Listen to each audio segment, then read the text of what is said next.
I remember when my son was 2 or 3 years old, we were trying to get him to count from 1 to 10.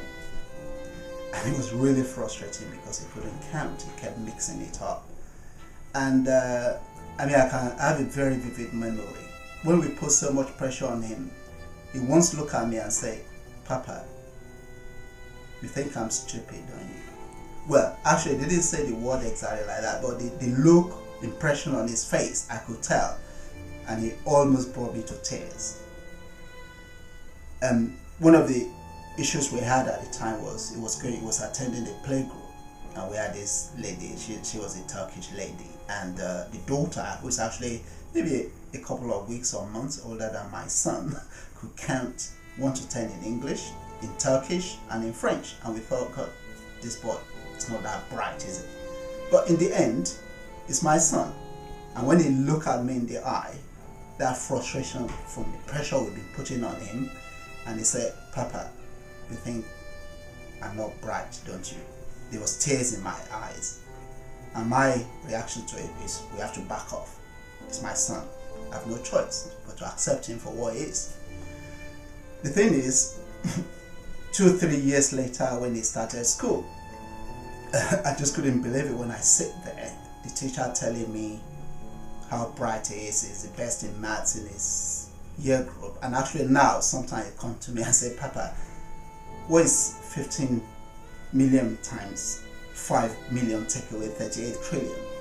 I mean, of course, these are some of the things that I've tried to teach him to work out, but sometimes when he asks me, I don't know the immediate answer because I have things in my head and I just couldn't tell the answer. And he's so happy that he gets one over me because I don't know the answer. So I mean, obviously, it's quite a difference from that time when he couldn't count from 1 to 10, and now, I mean, I don't like counting my chickens, but in his age group in school, he's a top in maths and he's very happy. But the point I'm making here is, obviously, that is a bit of his success story, which I'm proud and he's proud. However, the point I'm trying to make here is sometimes, as a parent, you need to adopt an approach that, you need to back off. It's very important to encourage them, to try to nurture them. And one thing about me, one thing I like, my son came to me, I don't know, it was about 3-4 weeks ago, and he said, "Papa, you're really clever than the teachers at my school." I said, "Why?" And he said to me that, "When I ask you a question, you never tell me the answer. All you do is to ask me more questions and let me work it out. And the teachers at school always tell me the answer." But I leave that for him to work out. But all I'm saying is that it's very important to find a way of motivating your child, because actually I enjoy the learning process. There are so many things I don't know, and he's always very happy when he has his encyclopedia and his Guinness Book of Record and his Google to find out all this information and try to get one over me.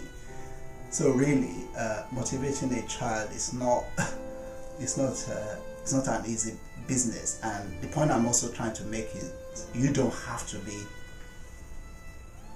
a powerhouse of knowledge yourself, but investing your time and getting into doing a few things and trying to encourage them. As a parent, really, what you need to do is to be a facilitator, and don't be too afraid at all if your child ends up being brighter than you or looking to be brighter than you. But for me, it's part of the process. I enjoy doing it, and I'm just there as a facilitator, somebody who tries to encourage, and all I do is ask questions and more questions and more questions. It's about trying to motivate your child, which is a tricky business. I hope you find that useful, and I'll see you now in the next video. Thank you for listening.